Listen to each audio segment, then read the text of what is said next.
name is Sam Kiechler. I'm a sophomore sociology major here at Willamette University. This past year I received the College Colloquium Research Grant in order to explore something that has always puzzled me. For my grant, I made a documentary with up this new fancy camera. My documentary is about the working impoverished and whether or not you can live comfortably with or without a college education. I'm grateful to have been born into the amazing little town of Sonoma, California, with an abundant amount of jobs that flourishes off of tourists in eager pursuit of the wine country. Sonoma is known for providing jobs for migrant workers coming into the state, looking for work harvesting grapes and other crops.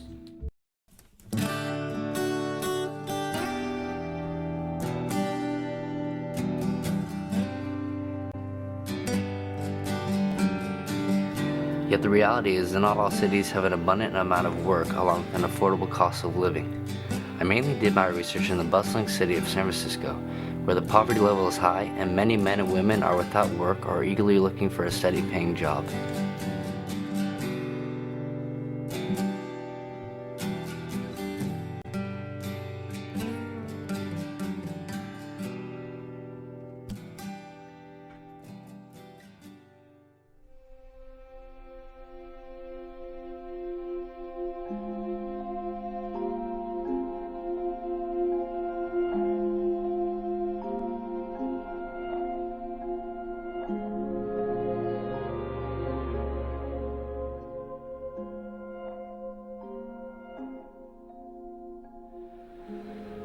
My inspiration for doing this project came from these past 2 summers working at a manufacturing assembly job for low wage, 5 days a week, doing strenuous labor starting at 6 a.m. for 8 hours a day. I worked with men who would work with me till 2:30, then go on to their second job. Some of the men I worked with are below the poverty line and also never graduated from a college or a 4-year university. Throughout my experience working there, the men would tell me how they regret not going to college or even graduating from high school. Working there these past 2 years, I really saw the importance of earning a higher level of education. I always knew how important education was, but now that I've personally witnessed it, I can say I really understand and get that the repercussions of not furthering your education will likely lead to a lower paying job.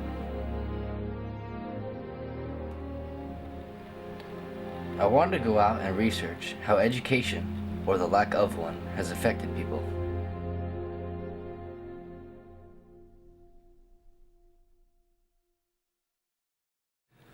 My purpose for making this documentary was to show the importance of a college education.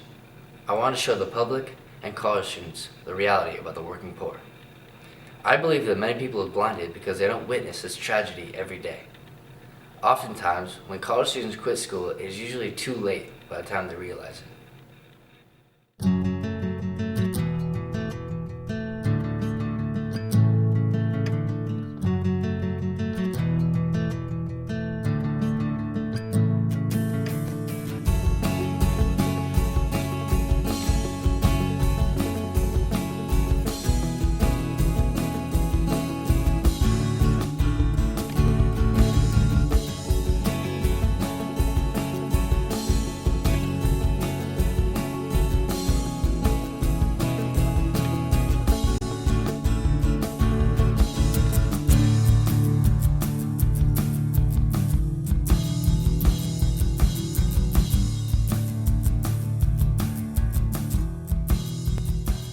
Now here's a look at a few men trying to pick themselves back up and work toward a future they dreamed of. Some of the men I interviewed have gotten off track, went through a 12-step program, or just lost their job in this bad economy. The recurring theme throughout all these interviews seems to be that the men I talk to are willing to work hard, but they are frustrated because of what seems like an insurmountable challenge, simply because they never completed their education.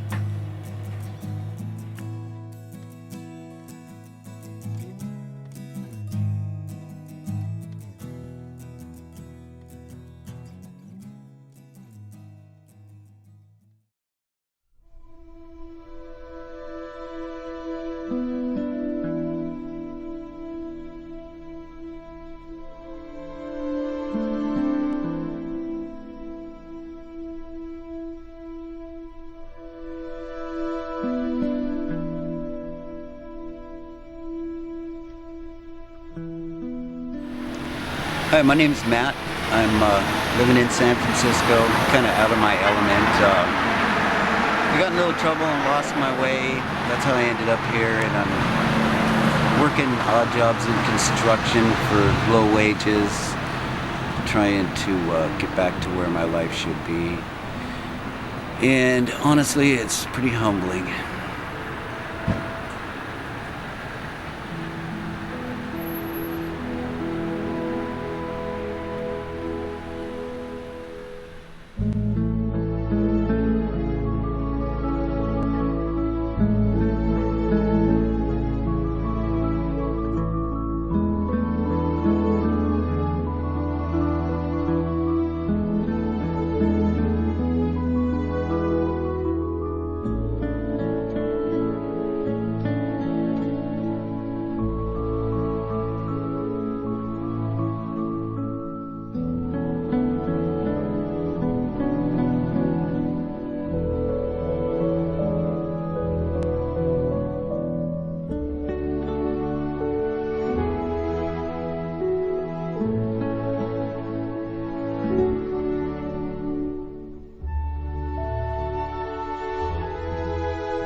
Well, I grew up in a upper middle class family, had a really good childhood, big family, and my parents got a divorce when I was about 12, and it was a bummer, but I took it and ran with it. I all of a sudden had all this freedom and started acting like a teenager without any dad around, and cutting school and partying a little bit, and my mom tried her best. But anyway, I did good in high school until I just stopped going. I cut a lot. I think I was majoring in Kegger organization, and I just stopped. It wasn't really that much of a challenge to me, but so I wanted things. I wanted to work and make money, so I started doing that. Started building, learning a little bit about carpentry, and started making pretty good money fairly young, and I liked that. I wanted to have the nicer things in life, and I made some poor choices along the way, but time just has a way of slipping away from you. I always meant to go back to school. I mean, I went back and got my GED like when I was 19 or something. But I wanted to go back and get a degree of some sort, because it's kind of hard on your body. I like being a carpenter, but and you can make good money, but it's kind of hard on yourself. And I always wanted to do something different. I don't know. It's not like I wasn't made to cut out to go to school. I just chose not to. It just wasn't what I was about. I wasn't hanging around with people that were motivated to go to college. It just really wasn't in the mix.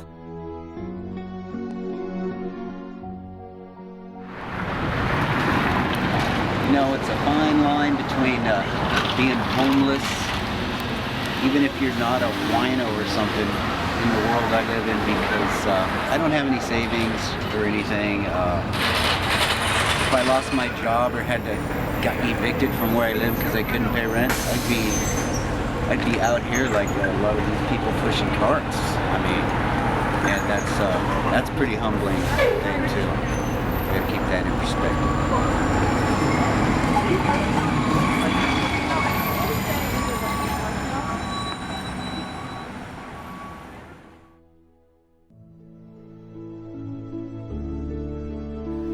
Like, I've been married twice, and I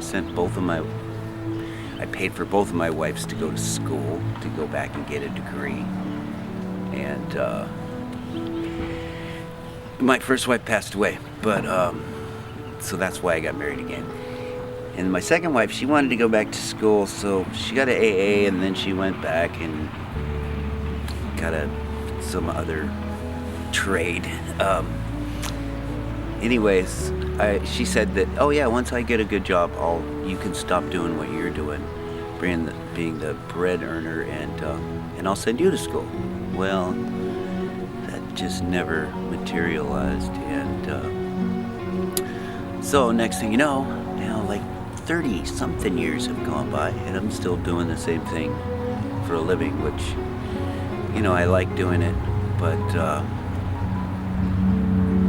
I can't do it forever, and I don't really have anything to fall back on to make a living, if you want to say fall back on. But some people say it's never too late to go to school, and I guess they're right, but I'm just not in that mode. I have to pay rent and pay the bills, and I put myself in a position now where I'm kind of digging a hole. I've dug myself in a hole I'm trying to get out of. I think just the act of going to school, getting in that routine, it's more, it's just a lot healthier, I'm not really calling my own shots. I'm kind of at the mercy of, other people's schedules, and, yeah. I can't imagine myself being homeless. Never even considered it. Didn't think it was possible, but when you don't have a good plan, education is a good plan. Don't have a good career, you're just like one paycheck away from ending up like some of these people out here, which is pretty bleak. Especially in a city like this, you really realize it because it's everywhere.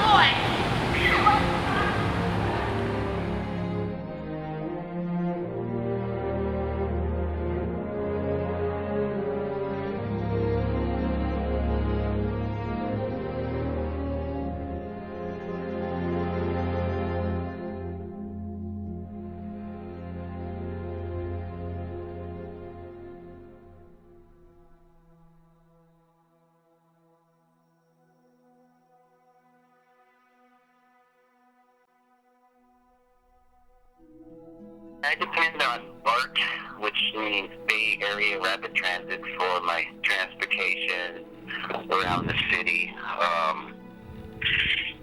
And it's really handy. It's a great way to get around town. I'm not really a city guy. I hate taking the bus. I like BART because, there's a lot of professionals that take it. It's not like crowding on a bus with 50 people and standing up. I mean, sometimes there's a standing room only, but and there's a looming strike that could happen. They want more money, the BART workers, and that would really suck because that means I would have to take the bus because of my situation I'm in right now. I don't have a car, and that's a whole other subject.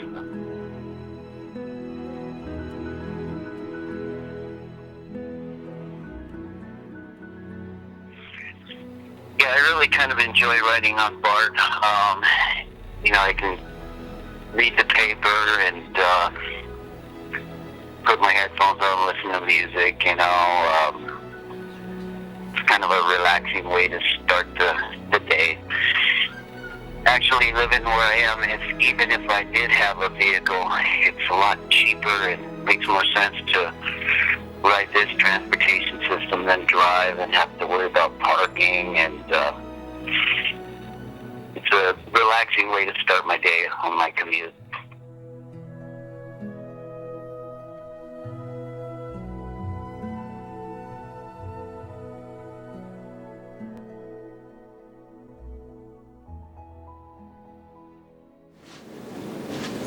I'm James. I'm 37 years old. I have 2 kids. My daughter Domatilia, who's 19, and my son Mark, who's 20, going on 21. I had children at a young age, but before that I grew up as a Jehovah's Witness. It was a real strict home. We were really really well-to-do. My father is one of the largest AT&T contractors in the whole West Coast. So we had a really good lifestyle. And never really had to worry about money much because everything was always taken care of.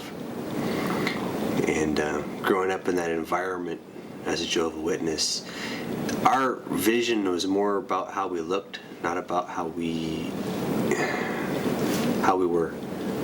So everything was, how do I put this, man? Things weren't okay at home. I grew up with an abusive mother. She also tried to kill herself a couple times. And before she became a doctor, she's now a doctor in psychology, but before that, she had tried to kill herself multiple times. So I grew up watching that craziness go on. And being a Jehovah's Witness, we had to present an idea that we were always okay, no matter what. And even if we had there was a moment where Father went bankrupt where we weren't allowed to act like we were poor. We were eating blocks of cheese, but yet we still had to put on the facade that we were still these rich people, right, in the church or our community. And so I grew up with this delusion that if you dress up okay, it'll be all right, and you can hide who you really are. And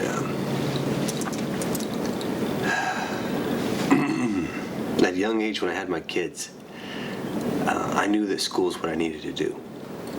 I had gotten an art scholarship to go for a 4-year school on a full ride, and my family was against it because of the religion and how it was going to make us look. When I decided that I wanted to do something different, this transition going from what I thought I wanted to do to what I really want to do was really difficult, because I knew that I would have found what I really wanted to do if I was in school.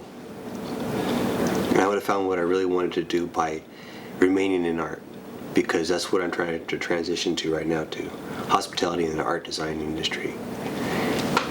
In fact, today I was supposed to get a promotion that I didn't get. Instead, they gave me more responsibility with less pay.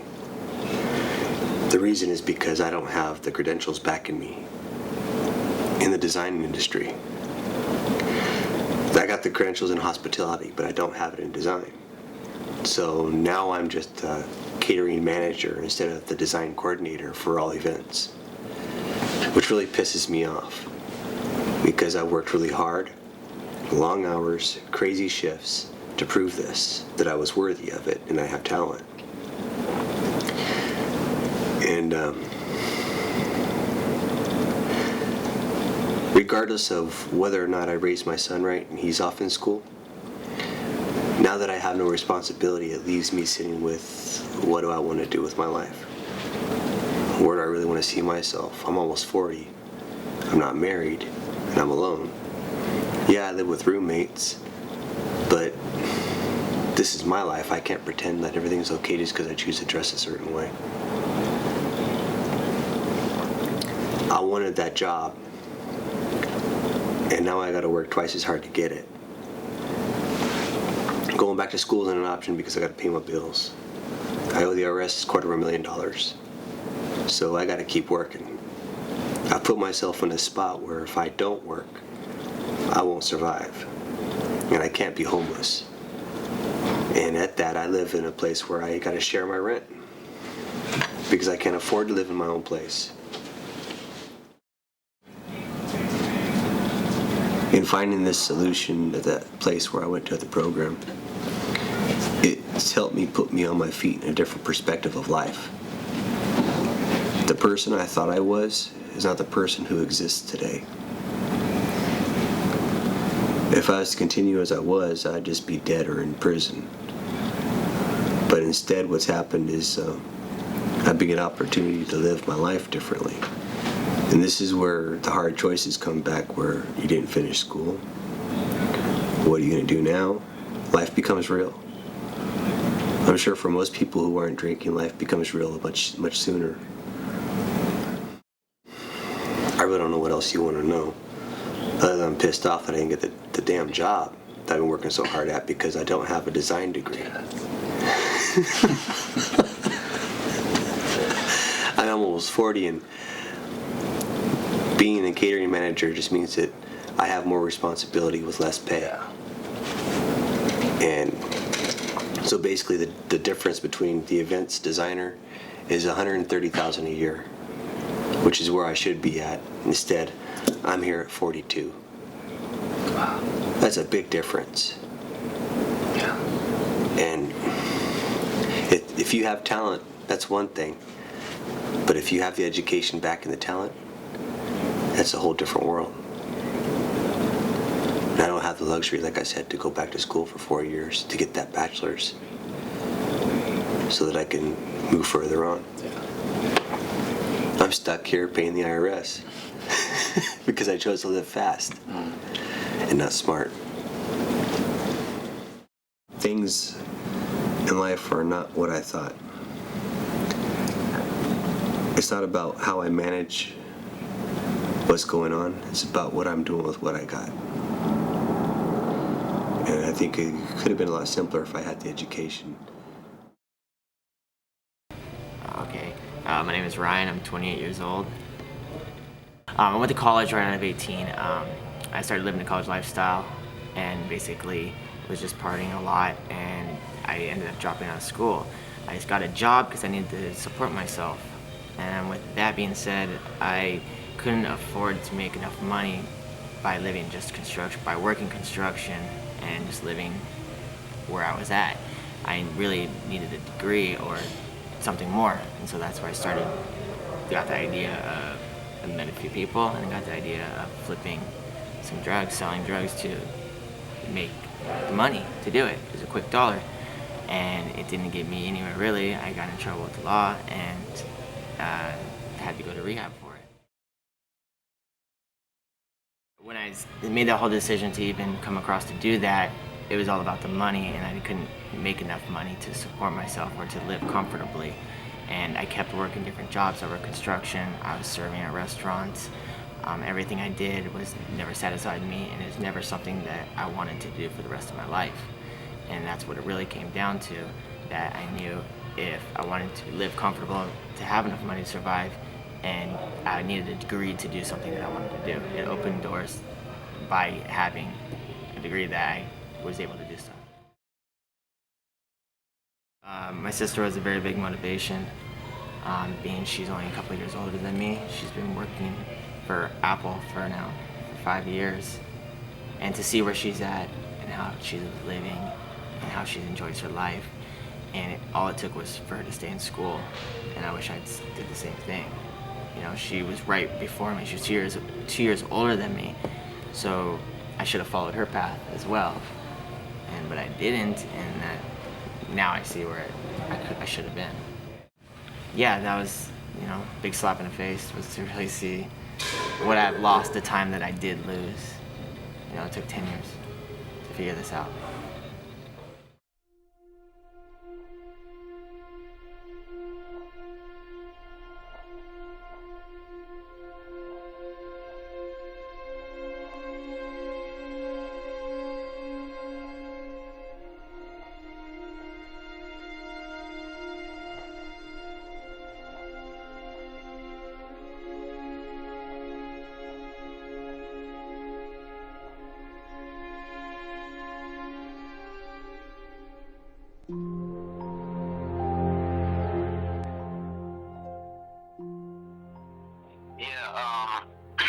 I'm really thankful that this labor-ready place and places like that are in business, because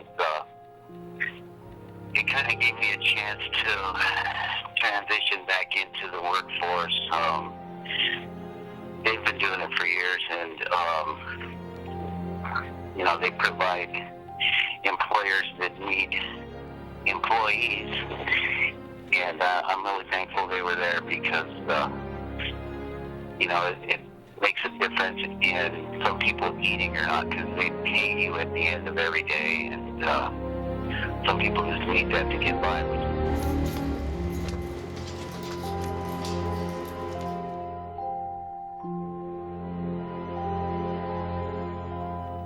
They supply bodies for jobs, and it's mostly temporary, but a lot of times you can land a good job through them.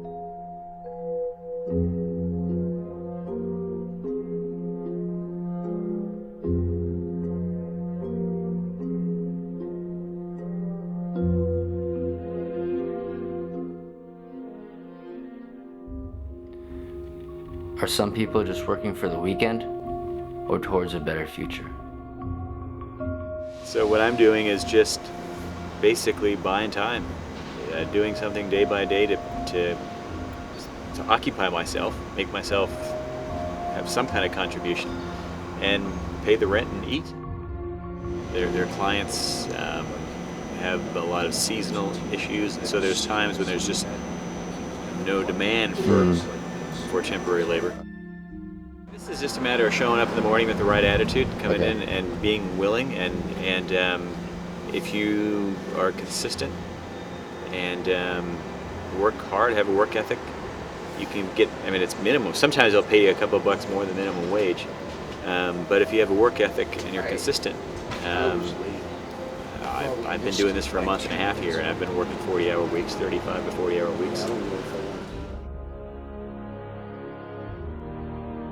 Extra money to make ends meet here. Yeah, I'd come in here, you know, I'd keep my hand in. I mean, I was out of work for all of 2009. So then when I finally got back to work, this is the only place I could get work. But now things are picking up. San Francisco's starting to boom. So I just want to keep in good with these guys, you know? Yeah. So they'll call me when things pick up.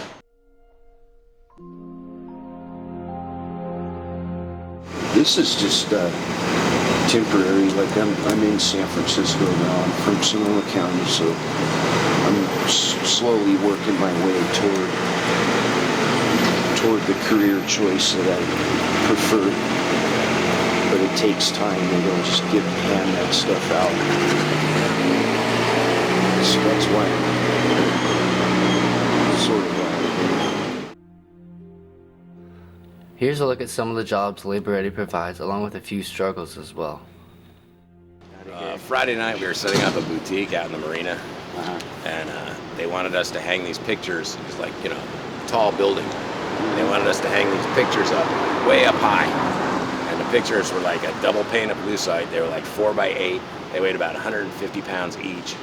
And we had to set up the scaffolding, and the scaffolding was all old and rusty and rickety, and busted my knuckle. Oh man. Pinch, you know, how sometimes you slide the scaffolding together and it pinches. Oh man. And the one guy I was working with, the scaffolding fell apart and he landed on a piece of stuff. So we mostly sat around for about 6 hours. You know, we set up the scaffolding, then they changed their mind. They couldn't hang the pictures because they were too heavy. Oh really? Yeah, so, and the owner of the store said, you know what, never mind. We don't want to put those pictures up because then we'll just have to take them down in 3 months and change the picture inside it, the marketing picture. So then we didn't wind up hanging the picture. All we got done all night was we hung in one frame. Oh really? Yeah, and so that was that. City Hall was really messed up after the Pride Festival took place. There was a lot of garbage, debris, various items left behind, and they hired Labor Ready to go clean up the place after the festival for the mayor. And quite a bit different than your trade, huh? Plumbing. Yeah. Yeah. It's kind of humbling. I've had jobs where I just swept the floor, like. It's humbling, but I don't mind. I know the future, it doesn't have to be that way my whole entire future existence doesn't revolve around that. That's a That good was just attitude. one day out of, yeah.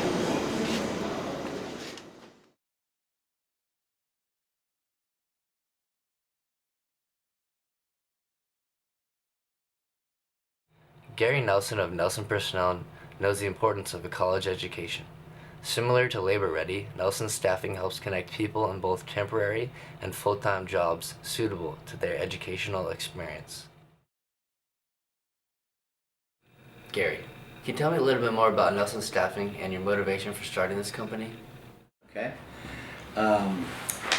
Nelson Staffing is a $144 million a year business right now, and we established it in 1970, almost 43 years ago. And it was established basically because I'd been in the human resource business, number one. That was my experience. And secondly, I was a firm believer that human capital, or people, were the most important part of any organization. And so I felt that I could contribute, so it would be a win for the worker who was looking for work, and a win for the employer to find exactly the right person. So that was the motivation for starting the company back when I did it. Okay. So we started with $10,000 investment, and here we are today. How important do you think a college degree is when hiring someone? I think it depends a great deal on the line of work a person wants to go into. So there's no answer that's either yes or no, or you should definitely have one or you should definitely not. People can be very successful without a degree. The most important characteristics other than education are experience and what I call the important ingredients or factors that are individual. For example, perseverance, initiative, trustworthiness, hard work, ethics. Those are the kinds of characteristics that I look for when I hire a person. Now, a degree, whether it's a bachelor's degree or a master's degree, is very important if you're going to be a doctor, or you're going to be an attorney, or you're going to be a very sophisticated engineer, because there's certain amount of data or information you have to derive in the educational system in order to do that. But that's not the majority of jobs. And so I think it's important because people are looking for it, but it's more perception than reality. How do you think Labor Ready compares to Nelson Staffing? It's very similar.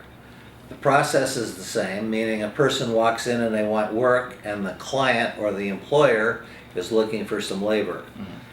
That's the similarity. There's a difference in that typically we're dealing with people who are either engineers, IT professionals, financial accountants, or administrative people, or people that work in a winery, or people that work in an office. In which case, we interview them, we screen them, and we refer them out to the client, and we become the employer of record. We pay those people, just like Labor Ready. The difference is we pay them by check or direct deposit. We don't pay them in cash. Oh, okay. That's the basic difference. It's the same fundamental process, it's just they're dealing with certain quiet kinds of people and we're dealing with other types. Okay. But very similar. We're all considered part of the staffing business.